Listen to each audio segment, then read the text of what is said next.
Everybody, I'm here with Professor Stephen Hicks. Thank you very much for joining me. And today we are going to talk about something that's been of great interest to you and to myself as well, which is postmodernism and Nietzsche's relation to postmodernism, as well as a couple other topics that I'm excited to talk about. But before we get started, could you introduce yourself to anyone in the audience who isn't familiar with your work? Mm, And maybe give us a brief account of your journey through academia, why you were drawn to philosophy out of all things. mm, yeah. Well, I'm a professor of philosophy at Rockford University in Illinois. And I also run a teaching and research center focused on ethics and entrepreneurship issues. But Nietzsche is a long-standing interest of mine. I remember I got my undergraduate education in Canada, where I'm from. And in my second course in philosophy, I hated my first course in philosophy and swore I would never take philosophy again. I had a very dogmatic, weak professor, but my second course in philosophy was good, and we read Nietzsche's Genealogy of Morals, and I found that fascinating. And from that, I was reading a number of other philosophers at the same time. So philosophy came together as a discipline for me, and so I came to the U.S. for graduate school, ended up getting my PhD and my professor position here. So yeah, I have written books on Nietzsche and a number of journal articles as well, and book on postmodernism's intellectual history. And Nietzsche certainly is a part of that story as well. So Mhm. here we are. Yeah, and we decided to take a look at the first chapter of Beyond Good and Evil on the prejudices of philosophers. Yes. And I guess the first thing that I would say about it is I sort of see this chapter as Nietzsche psychologizing many of the great philosophers and philosophical ideas and asking what is the drive that is beneath this idea, which implicitly or rather explicitly at the beginning involves a sort of challenge to what he calls the will to truth. Yep. So, do you see the seeds or maybe the germs of some postmodernist ideas within that chapter? Absolutely. Yeah. Yeah. For Okay. sure. So, a traditional conception of philosophy has been to say that philosophy is about the pursuit of truth and wisdom with respect to what one does with that truth. And the presupposition there is that one has some agency, some capacity to think about issues, to sort out the true from the false, and then some agency with respect to one's own actions based on what one comes to take to be the truth. So the contrast there is to unthinking people, right, and or people who are then pushed around by forces beyond their control. It could be the gods or society or their parents or just whatever their passions are. So then, again, this is one conception of philosophy. It's trying to working out what are the truths, and can we put them together into one overall account of the truth of the universe. Now, typically bundled with that is that the agency is the human capacity for rationality or reason. So you find this both in Plato and in Aristotle. Human beings are the rational animal. And so one mark then of being a philosopher in the true sense is being rational, following the evidence, following the logic. When one has reached a conclusion, being governed rather by one's rational capacity, not one's appetites or one's emotions, or other kind of determining factors. So fast forwarding then to Nietzsche in the 19th century, yes, indeed, one of the things that he is doing is overturning that conception of philosophy by going after the idea that truth is in some sense an independent or an objective value, right, and that our capacity for seeking out the truth has any independence. And so he's denying both of those. So he wants to in philosophers' language, reduce those to something else. Yes. So then truth and the desire or the motivation or the decision that I'm going to pursue the truth is not itself fundamental. He wants to say that that is driven by something else, something deeper that it can be reduced to.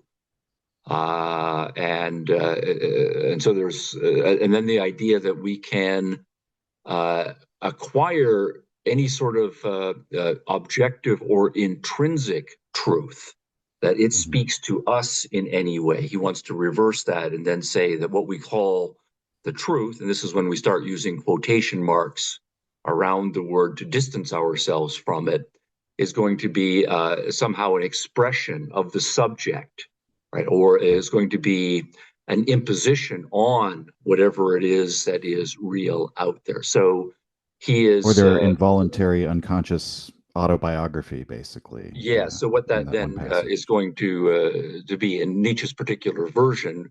What is this deeper thing that he's going to say? Yes, we have deeper drives or deeper passions or instincts, and then he uses all of this vocabulary, and that's what is fundamental and operating below the surface, and it drives our apparent will for truth or a decision for truth, but it's not an autonomous capacity that we are exercising.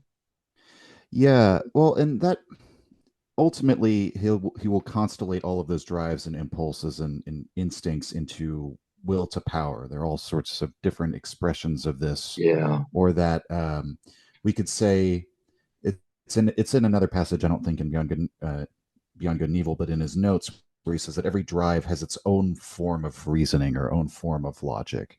That yeah, or in Zarathustra where he says the leading string of the mind's notions is found somewhere in the body, in something physiological right. and unconscious. So there's also a connection, I think, here to the psychoanalytic school, which is fascinating because they're Yep. not usually associated with postmodernism, but you can see a very similar undergirding to their ideas that there's something perhaps less than conscious about, or a less than conscious origin of our conscious thoughts.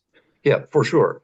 So what's important here? Freud is born in 1856. He's the founder of the psychoanalytical school. Nietzsche 12 years earlier. So both of them are smart guys who, in their youth, are growing up in the age of evolutionary theory. And then Darwin publishes Origin of Species in 1859. It takes the world by storm. So, one way of reading those guys, both of them, is to say that they are reflecting on the philosophical significance of evolutionary theory. And what a crude version of evolution theory says is that before we were conscious and long before we were rational, we were organisms, engaged in a struggle for survival, and so bred into us over millennia and thousands of millennia are instincts. And so instincts are more fundamental. Consciousness is a superficial phenomenon that has arisen out of underlying forces. And then so-called rational thinking is something even more superficially epiphenomenal that has arisen more recently. So I think you're right to say that both of them want to take apparent consciousness and apparent rationality and reduce it to something underlying that is unconscious. Now, then the differentia is going to be that Freud and the psychoanalytics are going to be universalist about that, saying Mhm. that there's one human species and we all have the same unconscious instincts underlying us, and that might manifest itself in various individual idiosyncrasies, but it's nonetheless the same generic forces operating across the species. So we can have a kind of universal science of psychology, which they then go on. Nietzsche is going to, and this is relevant to the quotation you mentioned a couple of years ago, saying that these forces are not universal to the species. There are going to be different subspecies, and so humanity might be too broad a label. It might be more like Mm. other species that have subspecies, and in them there are different kinds of drives that are operative, and they manifest in different ways. And so, this person's rationality, its superficial, the form its superficial consciousness takes is different from the Mhm. superficial consciousness of another one. So there will be different value frameworks, different rationality frameworks, different accounts of what the so-called truth is. So the Nietzschean version pushes more strongly in a relativized direction. So I would agree with that, and I think you would probably agree. What we call postmodernism is generally seen as sort of a far left movement or leftist in its spirit, and yet Nietzsche, lar- largely speaking, seems to me to be a man of the right, even though Mm. he is a relativistic thinker. And I've been trying to put my finger on what the difference is, and I wonder if it's something like this: that it seems that the postmodernists, the people that would be influenced by Nietzsche in that relativist direction, people like Lyotard or Derrida or Foucault, Deleuze, seem to have a negative view of power. Whereas I think within Nietzsche's almost more purely relativistic system of thinking, it doesn't seem justified to have a negative view of power, because if will to power is the constitutive element of all human action and you're going to need power to accomplish anything, morally condemning the person who has power doesn't seem to be justified under that framework, because really you would just like to have power instead of that person. And Yeah, so attacking the basis of will to power doesn't seem to make sense. And yet it seems to me that often that is the modus operandi of postmodern thought. And so it yeah, seems like there is a moral undergirding there, yeah. almost a No, moral use for this attack on moral objective reality. I don't know if you yeah. have a response to No. That's well put together, but yeah, it puts together three important elements. So the first part, the part that we were talking about, is more the epistemological issues. What do we think about truth and objectivity and rationality? And if we go down the Nietzschean line and we explain those away as being reduced to non-rational, non-truth drives and instincts and so forth, then that sets aside a certain conception of philosophy. And I think you were right then to say that the postmoderns do draw upon that epistemology that. in Mhm. its subjectivized, relativized form. But then your second point then is to say, yes, makes sense. But at the same time, postmodernism has a reputation for being a left wing movement, right? Or a left inspired in its sentiment. And what we do know of Nietzsche, when he speaks in a more social philosophy and political philosophy way, he's nothing but disdainful and scornful of anything on the left, right? So Mhm. socialism is a kind of slave morality for him, and communism even worse, and liberal individualism is just a watered down, right, version of them. And he explicitly says that he is in favor of a new kind of aristocracy, right, where there are hierarchies, and some people are in fact better than others, and most people are a disgrace to the human species. So all of this socialist leveling and egalitarianism he sees as, and he uses strong value language, disgusting, right, and so Mhm. on. So I think what we then have to say is that the postmoderns, to the extent that that reputation for being on the left is accurate, they have to say that they are breaking with Nietzsche. And there, I think the story has to be more complicated, because if you're looking not where the postmoderns get their epistemology from, which is Mhm. Nietzschean and so on, but where they get their value orientation from, then when you read into them, Karl Marx becomes very important. Jean-Jacques Rousseau becomes very important. So one crude way of putting the postmodern package together would be saying, in its metaphysics and epistemology, it's Nietzschean, Mhm. but in its social philosophy and its value theory, it is Marxist and Yeah. Rousseauian, and so it's an amalgamation that way. Now, then the third very interesting thing is to say, quite rightly, well, where does all of this value language actually come from? And Yeah. how can we, if we, how can we use it meaningfully and significantly if we have just relativized everything, right? So if we just say what you think is true is just a subconscious projection of what you want to be true. Then you can't really say that your value framework, including truth as a value, is objective in any way. It's just that that happens to be what you want to be true, or your conception of the truth, or your value framework. So all of your sympathies and all of your activism on behalf of one particular value framework is going to be relativized, and you can't say that it's any truer or better than any other one. And I think that's exactly right. If you are a subjectivist and relativist in your epistemology, you do end up explaining away morality.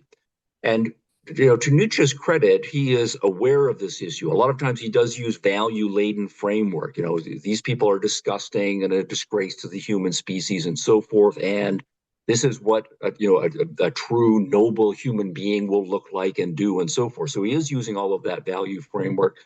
But at other times, he typically and strongly disavows any moralistic language. So, he wants to say that morality, for example, is just another prejudice. So he is aware of that. And he will say, instead of using moralizing language about good and bad, good and evil, what we should do is use more biological language of health and sickness. So Right. moral language gets dismissed in terms of, if you have this morality, then you are healthier. If you have this morality, by contrast, you are more sickly. And the idea here is that health and sickness are a little more objective or closer to the true, Right. and we're getting rid of that moralizing language. And I think to the extent that he goes down that road, then he is more consistent with his reductionism. Now, the postmoderns, though, if they are people of the left, and again, this will be a cartoon short version of the left, which is to say, Right. we see the world as organized currently in hierarchical fashion. You've got the strong and the weak, you have the rich and the poor, and the relationship between those two is a matter of conflict, of the rich taking advantage of the poor, the strong taking advantage of the weak. And we happen to be emotionally on the side of the weaker and the poorer. Right? And that third part, then, where does that come from, right? And why would you then say we should be on the side of the weaker and the poorer? Yeah. And that's an interesting question. Whereas Nietzsche would be just the flip side of that. He would say, I am understanding the way the world works now in hierarchical form. There's the strong and the weak and the rich and the poor and so forth. And they are in conflict with each other. And the strong take advantage of the weak. And sometimes the weak try various strategies to get together and overthrow the strong. But I, Nietzsche, happen to be on behalf of or feel an Right. attraction to those who are stronger, richer, more powerful, and so forth. And then we would ask exactly the same question. Well, where does that sympathy for or feeling identification for this side of it come from? And what both of them have to do is to say, well, that is a subjective preference. Right? It's Right. rich versus poor, strong versus weak. They're in conflict with each other. And exploitation is the story of the universe. And I just happen to be on this side. And the other guys want to say, and that's the left side. And I Mhm. just happen to be on the other side, and that's the right side. So it becomes a battle of wills or a battle of power. And that's where, again, both Nietzsche and the postmodernists would agree. They say it is only just a power struggle. There is no right and wrong. It's a never ending story of the universe. And they just then add their own subjective preferences about which side of the power struggle they happen to be on. So I I think that was all really helpful for helping me kind of tie together several things that I've been thinking about a lot recently with this. But I guess I would say, just for me personally, I I'll phrase it like this: if we take Nietzsche's critiques, say, seriously, perhaps the search for truth is not the main element of thought because there are other drives that are using that for their own ends. If that is the case, even if we don't want to go down the road of all the work that's been done in postmodernism, what does that do to the modernist theory of thought? I mean, do we go back to trying to salvage the modernist theory of thought? I mean, I know I read that you defended foundationalism for your doctorate. So I would imagine you would think there is something to the an objective standard of truth, or some sort of universal standard of truth. Is that defensible in the modern world, or is there something else? Like, how would you deal with this? Right. Yeah, no, that's a very good question. So then the question basically is, what's the possible response to Nietzsche? And it's fair to say that Nietzsche is one of the great critiques or criticizers of the modern project or the Enlightenment project. And then when the implications of that are worked out over the next generations, Heidegger, Foucault, Derrida, and so on, who are working within that framework, then the postmodern label comes to make sense. So then they're saying, we've worked out all of the implications of a Nietzschean critique of modernity. We put it all together in a package and say modernity is wrong, failed, faulty. We set it aside and we need to go into something else. So then the question is, if you think that Nietzsche is correct, are the postmoderns right to say that their particular direction, post-Nietzschean direction, is the right direction to go? Or is the response to say, well, there's another direction to go that's not postmodern, accepting Nietzsche? Or does one, as a philosopher, have to engage with Nietzsche and say, well, what are his critiques of modernity, specifically, in this case, the epistemological critiques? So the concept of objectivity, for example, if Nietzsche is correct in saying that everything, say, is subjective and that it's a subjective projection rather than a more objective receipt, right, of reality, then we would have to engage with those epistemological issues. So then we would say, as objectivists, there's a small objectivism, a small O objectivism right now, a Okay. standard story, right, is to say, well, our senses respond to what's out there in the environment. And then we take our senses, which we share with other animal species, but human beings then also are able to form abstract concepts. So we become a linguistic species with words that are abstract. So I'm a human, you're a human, and we're each perceptually quite different as human beings, but we also are abstractly equally human in the same way. And then we take individual concepts. So then we need to have a theory about how this abstraction process forms in our minds. We take words and we put them together in sentences, and we see 1-year-olds and 2-year-olds learning this process. So then we need to have a theory of propositions and semantics and grammar. And then we take all of these sentences and we start putting them together in stories, and we start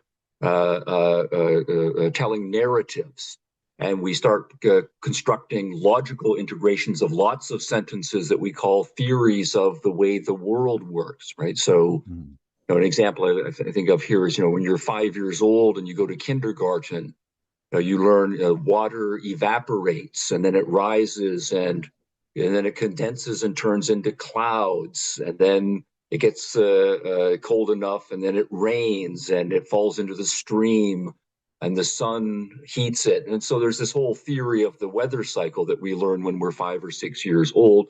But that's a huge integration of 10 or 12 different sentences about how the world works. So we then need to have a theory of how sensation works, how abstraction works, how proposition formation works, how we tell stories, how we construct theories. And all of those have to work for the objective account of our understanding of the world to do. And that is a lot of work for philosophers to do. And that's the modern philosophy project. It's the Enlightenment philosophy project. And one response to Nietzsche just is to say, if we go through Nietzsche, Nietzsche is very systematic about that. He takes up all of these. He talks about concepts, about sensation, about propositions, about logic, and so on. And he takes all of the negative skeptical arguments that have been directed against them, and he thinks that those negative skeptical arguments work. So then the question is going to be, for post-Nietzschean philosophers and psychologists, is to say, well, was it just that, the theories of, say, perception that Nietzsche was critiquing in the 1800s, were those the best theories of perception, or were those just early theories of perception? And like scientists, we say, okay, the skeptics have pointed out some weakness in those early theories, but now we know better how the brain works. We have better theories of psychology, so we have a better theory of perception. And we're not going to abandon objectivity with respect to, say, sensation. We're just going to do what scientists do, which is come up with better and better theories. Right. And the same thing with respect to abstraction. So when Nietzsche says concepts are just an imposition on reality, there is no man, that I'm a man and you're a man. There's not anything out there, that makes you a man, and there's something out here that makes me a man. It's just a subjective theory. Well, whatever theories of abstract concept formation Nietzsche was critiquing in the 1800s, we have better theories now. And so the objectivity project is going. And the same thing for logic, the same thing for grammar. But that's then the debate that small o Right. objective philosophers and psychologists are engaging now with small s subjective philosophers and psychologists. And probably the postmoderns are the most sophisticated in our time of the Right. the skeptical relativist ones.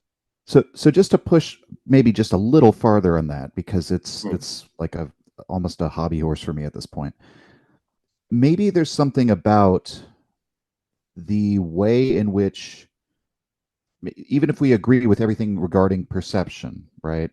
But there's something that happens in the process of concept formation, and particularly maybe in the communication or expression of concepts, that I think Nietzsche was onto something. And this is really just an intuition speaking here, that I think he was broadly correct when he says that the Socratic picture that when two people are arguing, they're mutually trying to grasp toward the truth, versus the sophistic version of that, in fact, I think it's Thrasymachus expresses, or maybe it's Callicles, that really both speakers are trying to impose their will on the other one. I think there has been some modern psychological research, although for whatever stock we want to put into modern psychological research, that it seems like the human brain is more oriented towards like winning in a lot of those engagements. I'm not ready to just discount that we can't be trying to find the truth, but there does seem to be something really powerful to Nietzsche's criticism, that all of these philosophical ideas are like an articulation of a power perspective or something like that. That at least that seems to happen very commonly, regardless of whether the person is a postmodernist or not.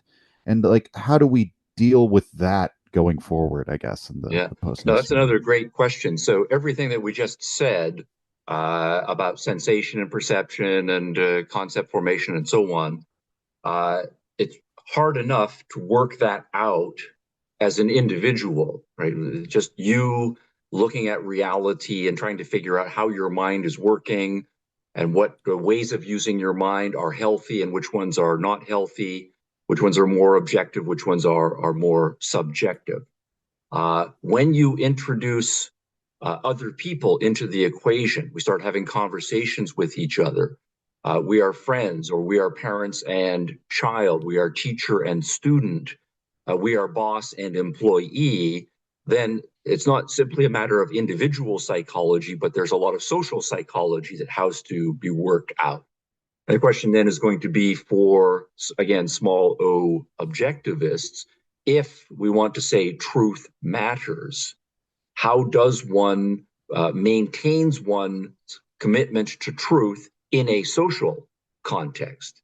And it's quite right to say that, in addition to being individual beings, we are social beings, and what that means all needs to be worked out. But there do seem to be elements of our social psychology that kick in that context. And some of them can further the quest for truth or objectivity, and some of them can be adversaries to the quest for objectivity.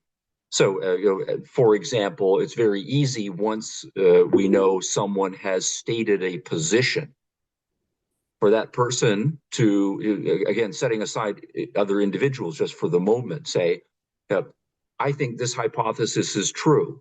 I made up this hypothesis. I feel good about myself for coming up with a creative hypothesis that might explain this phenomenon, right? Whatever it is. Just as a matter of individual psychology, there's a lot of data that show people resist critiquing their own hypothesis. So if a new piece of evidence comes along, that requires more effort. And maybe there's a laziness component, right? Or an energy conservation component. I don't want to have to go through that thinking process all over again. I like this hypothesis that I already made up. So figuring out how to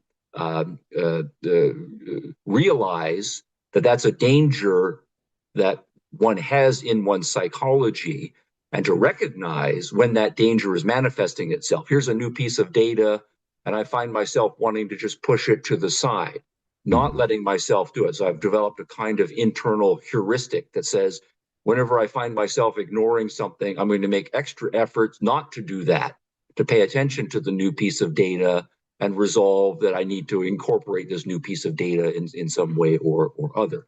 And all of that, and there's lots and lots of other kinds of biases and obstacles in psychology that we need to learn about and then develop heuristics to deal with those.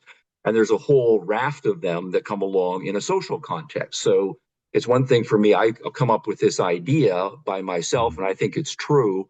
And then I tell you, I think this hypothesis is true. Well, I've gone public now. Okay? And Right. my reputation is on the line. And it's hard enough for me to say to myself, I might be wrong about something, right? Lots of data shows that it's even harder for people in a social context to say, I might be wrong about something. Because then it's not only that I have to pay a personal psychological reputational hit, I made a mistake and impose a cost on myself, feeling a little bit shameful or whatever, but I'm also going to have a social cost, right? You might very well say, you're an idiot, right? Right. Or you're stupid because you announced that hypothesis, particularly if you've got good data that can do so. So all of that has to be taken into account. And those are very real social psychological phenomena. So what the small o objectivist then has to say is not to deny that those aren't real psychological forces at work, but to say there are social obstacles to the pursuit of truth. People becoming defensive, say, when their ideas are challenged. And so part then of good epistemological education is going to be when you are thinking about difficult things and talking about with other people, you are going to be challenged. When you are challenged, there's going to be, say, a natural defensiveness that's going to arise up in your mind. Be aware of that. And when you are naturally defensive, typically these are the sorts of things that people do.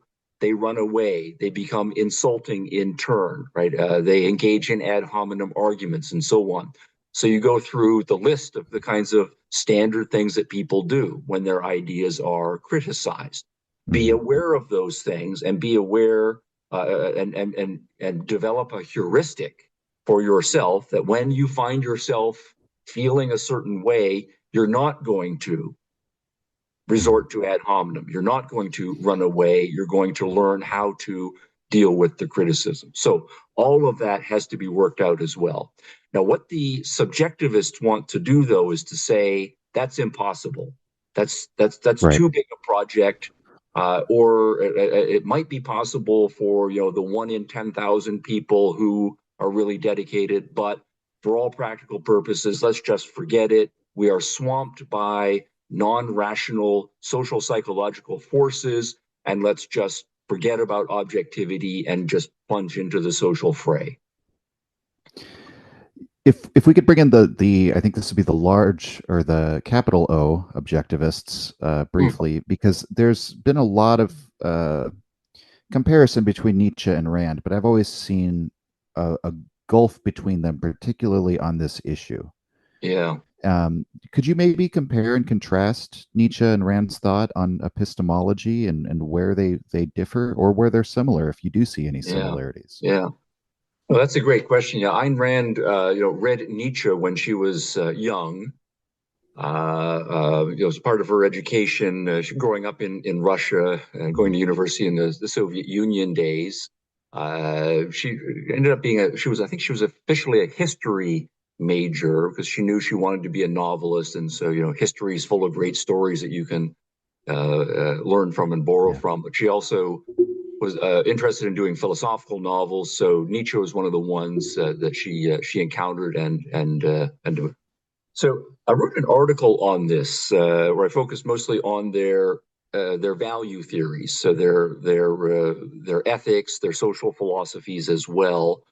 It's called Egoism in Nietzsche and Rand, and in that article, my conclusions are that when they are critiquing altruism, so when we read in Nietzsche, for example, that altruism is a kind of slave morality, the idea that I should be selfless and serving others and getting along with everybody and sharing all of my toys with everybody else equally. That altruist position, or that strong altruist position, I think Rand did learn a lot from Nietzsche about it, and she agrees with significant portions of that. The flip side of that, their advocacies of egoism and individualism, and we've not gotten into that very much yet in our discussion. At that point, you find that on their positive philosophies, they start to diverge, and they diverge significantly. And then to come directly to your question about the epistemology, one of the reasons why that divergence becomes so marked is precisely in epistemological issues. For Rand, the mark of being an individual that's going to undergird her understanding of human nature, her advocacy of egoism, is to say, not only that your life is yours as a value proposition, but what makes your life yours in part is that you have a mind that is under your control. And you have the responsibility for exercising your mind, thinking about things, exerting the effort, making your own decisions, deciding your policies of action, acting in the world, and taking full responsibility for your actions in the world, for good or bad. Now, that set of value consequences, right, comes out of a view about human nature, that reason is something that individuals possess, that it is powerful, that it is efficacious, and that it is volitional. It's under your control. And that's precisely where Nietzsche disagrees, because he wants to argue, this is the first half of our conversation today, that there is no such thing as volitional, rational control. There is no such thing as agency under one's conscious control. So the idea that we are responsible for our actions becomes for him a myth. Instead, we are subject to forces below conscious level, and our apparent agency is really by other drives. So at the metaphysics and epistemology, they disagree fundamentally, and that leads to huge differences in their value theory. Is that the basis of Nietzsche's difference from Rand regarding individualism? Do you see Nietzsche as anti-individualist, non-individualist? How would you put it? Because I don't think he's quite a collectivist. It's hard to classify him. No, that's a great question, and so I think we should first though ask, what do we mean by an individualist, right? So standardly, when the term individualism comes into use in the early modern world, is the idea that human beings are first and foremost individuals, right? You're not a member primarily of a family, or you're not a member of a clan. You're not a member of a feudal caste, and that your identity is formed by the social relationships into which you are born. Then more systematically, that you are an individual because you have some sort of rights as an individual to life, liberty, and that all individuals should have these rights. And underlying a lot of that is the idea that, again, individuals have agency. You have control over your actions, over your mind. And women have this as well, which is why individual rights for women starts to be talked about in the 1700s. Slaves also are individuals who have their own agency and individual rights. So individualism then pushes in the direction of freeing all of the slaves, as it does in the late 1700s and on into the 1800s. So all of those theses, though, Nietzsche denies. Right. So if that's your understanding of what individualism is, then Nietzsche starts not to sound like an individualist. And Mm-hmm. this is where it becomes interesting, because at the same time, in Nietzsche, he is celebrating certain individuals, right? You know, certain Right. great human beings or people who have potential for greatness. You know, the ones that Zarathustra is heralding. And so much of his rhetoric, and so I think some of the content does seem to be celebrating a certain kind of individual. All right, so, and this is where then we have to be very careful. So the first thing I would say, though, is suppose you take Nietzsche's best human beings, the ones that he is calling for us to become. How many people in society do you think he thinks have that potential? 1 in 10 million, maybe. Okay, so one in Yeah. 10 million. Yeah, okay. All right, maybe less than that. that's a fair. So suppose we take that number. That would then be to say that 9,900,999 individuals Nietzsche thinks are worthless, or Right. maybe valuable as tools that can be used by that 1 in 10 million. Right. Now, what then would be the best label for a philosopher who says 9.99 million individuals out of 10 million are worthless and have no value? Right. And then Bonapartist? I don't. yeah, or something aristocratic, right? Or Yeah. monarchical, right? So we have other Right. labels other than individualist. So if you're going to say the vast majority of individuals have no value, individualism isn't quite the right label. Mm-hmm. Right? So, but then we have to then come back and say, well, what about that 1 in 10 million? And Nietzsche is pinning all of his hopes on that 1 in 10 million coming Right. along and doing something special, right? Whatever that Mm-hmm. something special is, what we set that to the side.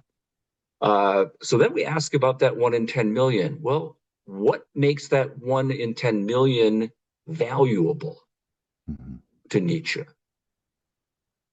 Now, Fate, destiny. okay, But I know those are. It's almost like you're just kind of kicking it up a level, right? I mean, you could say in their instinct, their time and place, yeah, what they have the ability to do, and the fact. I mean, there's the one passage where he says, "So many great men will be born like a Raphael without hands."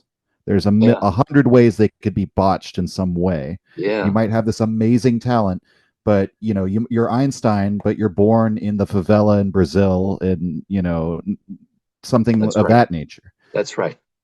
Okay, so take that line. I think that's the right line to go. So it's the fates, it's the forces, it's all of these other forces that have somehow come together, and they're throwing out all of these experiments, right? Yeah. And 1 in 10 million of those experiments is going to be special. The Right. Raphael with hands and the right social circumstances. Mhm. Okay, so did that individual become special as an individual to say that I decided to become Mhm. Raphael? I decided to work hard and develop my Right. skills. And Nietzsche wants to say, no, the individual Right. didn't do that work. It was all of these other forces that threw up Or this rather, individual. the fact that he works hard is something in his nature. That's right. That's right. So Yeah. there's nothing individual about it. So the other people who are lazy, it wasn't their individual choice to be lazy.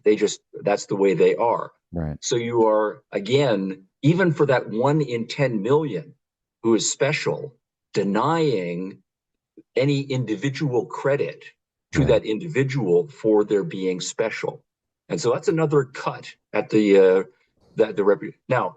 Then we say, though, instead of looking at the past, what made possible this special individual? What makes that individual special for the future? Right. And then Nietzsche wants to say something like the following. He says, what makes this individual special is that he elevates the species. He brings forth humans, which are a species of a certain sort, and takes them in another evolutionary direction toward the overman.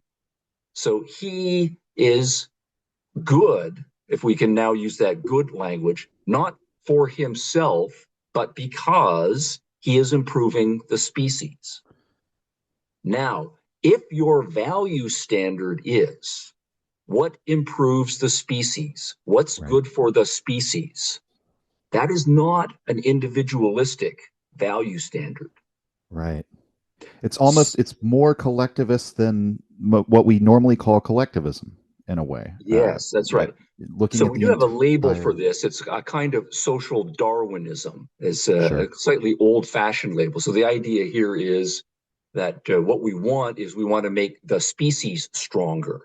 And our analysis is all at the level of species. What will make lions faster or have more Mm. predatory? What will make fish more effective at getting oxygen out of water? So we want to improve the species. And we see Darwinism, the struggle between them, not as enhancing any individual's lives. And Nietzsche goes right down this road. He says, nature, so to speak, is using individuals for its own ends to create a better species. And the point that I argue is that, again, that is not an individualist standard. An Right. individualist is going to say your life is an end in itself. The And that would pursuit apply to of, Rand, right? and that's As well. Rand. Yeah, Okay. exactly. Your life, your liberty, your pursuit of happiness. Happiness is an end in itself. And Nietzsche is not that concerned with happiness. And he's Right. not concerned with individuals being ends in themselves. The 9.99 million out of 10 million, they are to be used as means to an end by the special individual. But that special individual is not special because of any individual things that he, or less frequently she, did. And he's also not an end in himself. He is for the improvement of the Right. species. And that's Nietzsche. So, with all of those things that we just went through, and I think that was like 3 lines of argument, Nietzsche does have some very individualistic rhetoric. And I think a lot of us respond to him on that. But Right. philosophically, he's not actually much of an individualist.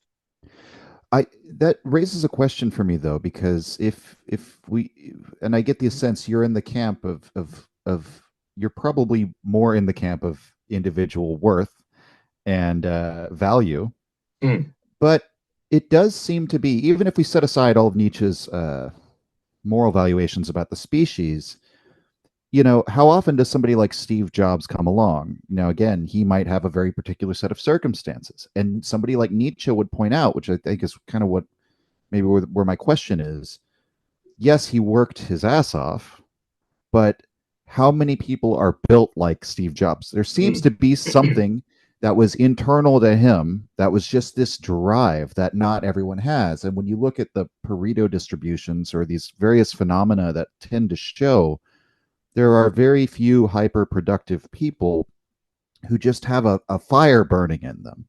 mm, And it's very hard for me to square the circle of that being a sort of choice that they made mm. of how what they would be like as people.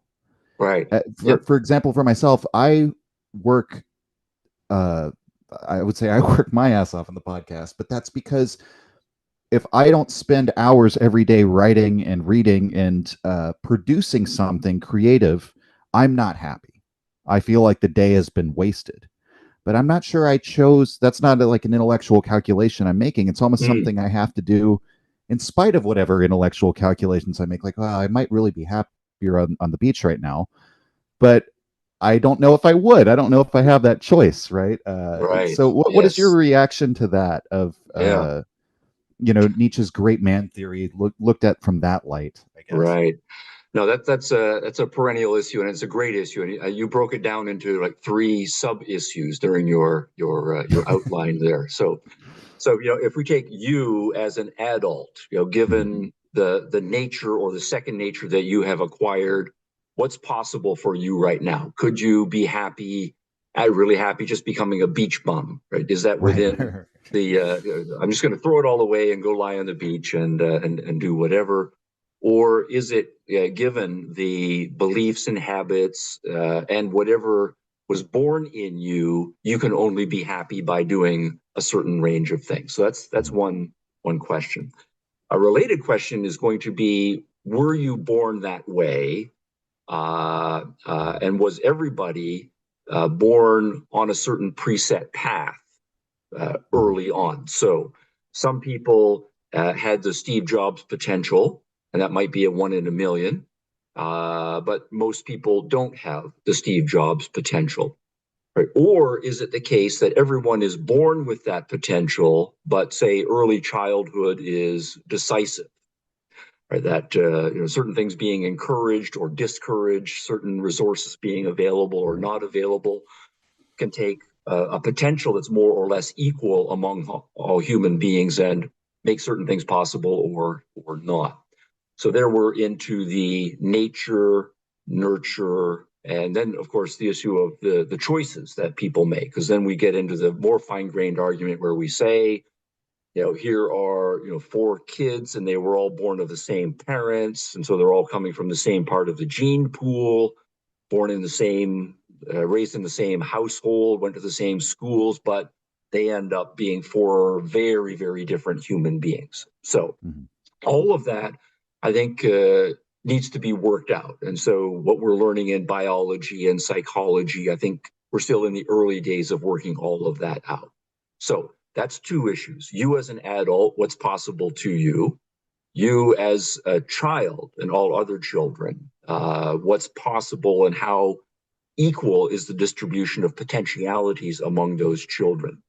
Now, the third question, though, is the value question, which is to say, as a philosopher of morality, does supposing that there were differences in human beings, does that make a value difference when you're doing, say, your moral philosophy? Right. So suppose, for example, I'm a pretty smart guy, right? But I'm not, say, Einstein. And suppose that we were able to prove that as an adult, Einstein was 2.3 times as intelligent as Stephen Hicks. Would that change anything about my moral philosophy as an adult and Einstein's philosophy as an adult? What moral philosophy is appropriate to us? Should Einstein get 2.3 times the rights that you have in society? That's right. He gets to vote 2.3 times, and I only get to vote 1 time, right? Right. Okay. Now, that would be one question. And I'm on the side of saying it doesn't really make any difference, right? I need to be rational. I need to form my values, and the same thing holds. I need to be courageous and at various points, and so does Einstein. So it's going to be the same moral philosophy. Suppose we went back to birth and we said, all right, we analyze infant Stephen Hicks at 1 day, we measure his brain, and we measure Einstein's brain, and we've got neuroscience all worked out. And suppose it turns out that, in fact, Einstein has whatever native intelligence that made him 2.3 times as intelligent as Stephen Hicks. All right, that's one possibility. Right? Would that change anything about the philosophy of how my parents say should try to raise me, or Albert Einstein's parents about how they're going to try to raise him? Or would they not say, you have your capacities, develop them, take control, form your values, you need to learn how to be courageous and get along and play with children well, and so forth? Would this philosophy be the same, independent of that, say, native difference? And I'm on the side of saying, well, it wouldn't make any difference. So even if it is true, and I just see this as an open question, that some people are born with more musical talent potentially, or more mathematical talent, or an adventuresomeness in contrast to being more of a stay-at-home kind of person. All of that will be very interesting to you as an individual. It would be very interesting to the psychologists and the social psychologists, but I don't think it's going to make a difference for moral philosophy. Moral philosophy is going to say, whatever you're born with, right, use that to the best of your abilities, form your values, and so on. Awesome. Professor, thank you very much for joining me. Do you have time for one more short question? Yeah, let's do it. One more. This is fun. Yeah. Just where do you see the state today um, maybe within the academy, but just in the broader culture of this dialogue or conflict even between modernity and postmodernity and the way we think about morality, epistemological concerns, tongue twister. Do you think the culture is, do you see a movement there? Do you see one side predominating the other? I mean, it's been very popular in recent years to say that everything is sort of overwhelmed by postmodernity. I personally Mm. feel that outside of academia, I see more appeals to modern or foundationalist forms of thought than ever before.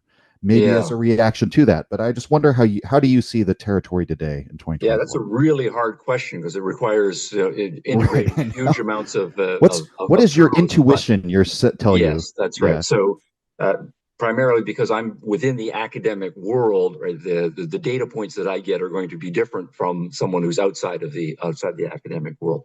No, I think we are broadly an Enlightenment culture. That we are still very mm, much a modernist culture, and I think even inside the university world, it's still mostly an Enlightenment modernist culture. You know, the whole phenomenon of liberal education and taking education right, seriously and the vast amount of resources that we put toward that is that. But it is true that significant subcultures inside the academic world, most of them in the humanities, are dominated by postmodern. And some of the organs of high culture, like the postmodern art world, and some parts of right, the education establishment and so on. So you start doing the journalism there are more dominated. And I think they have been dominated, those subcultures, for the last generation or so. But I, at the same time, I'm starting to see a pendulum shifting or changing mm, direction, just because I think postmodernism and the more virulent forms of it uh, was able to institutionalize itself because people weren't really paying attention to it, mm-hmm, even inside the academic world. So it grew, it became a significant minority position, mm-hmm, and then it was able to capture important departments and so forth, and then educate large numbers of students who went out into other cultural forces. But I think 8, 9, maybe 10 years ago, there started to be a pushback. People started to be inside the academic world saying, something is wrong here, right? Those weirdos over in the humanities departments, they're getting a little out of control. We need to do something about it. So there was the beginning of a pushback by other academics inside the academic world. And so I think universities are in a process of engaging the debate and having lots of sometimes nasty debates about modernity mm-hmm, versus postmodernity, the Enlightenment versus nihilism in some mm-hmm. cases. And it's also spilled out into politics and other cultural fronts as well. So I see right now is the debate is now fully being engaged, and I think that Mm-hmm. is a good thing for Yeah, someone who is an advocate of, again, small L liberalism as I am, and liberal education as I am. I think these debates have to be engaged. And to the extent that we do engage those debates, both sides get their hearing, the better side will prevail. yeah. As long as there's a debate, that's a win for modernism in a way. It's why very often postmoderns refuse to debate and they go out of their way to shut down debates, to cancel, to subvert people, and so on. Yeah, I think they realize they cannot win the Right. debates. Yeah, it's unfortunate. But again, that's good. That's good if there's a debate happening. Well, I've taken so much of your time. Thank you very much. Okay. It's been a pleasure. Yeah, And for me too. Great questions, great topic. yeah, and hope everybody enjoyed it. Where can if you want to plug anything that you're working on, or where can people find you online? Anything you want to shout Just out go at the to end? stephenhicks.org. That's my website. And I mentioned CEE, my Center for Ethics and Entrepreneurship. We have a Mhm. YouTube channel. It's called CEE Video Channel. So we have lots of lectures and debates and discussions and interviews that we post there for more stuff. I have seen some of them. So, all All righty. right, nice. Well, thanks for Thank that. you. All All right. right. Bye Signing for off. now, Keegan. If you enjoyed the Nietzsche podcast or found it helpful, you can visit us and support the show at patreon.com/untimely reflections. The link is in the description. Or just share the show with any of your friends that you think might enjoy it or on social media. Thank you for your support.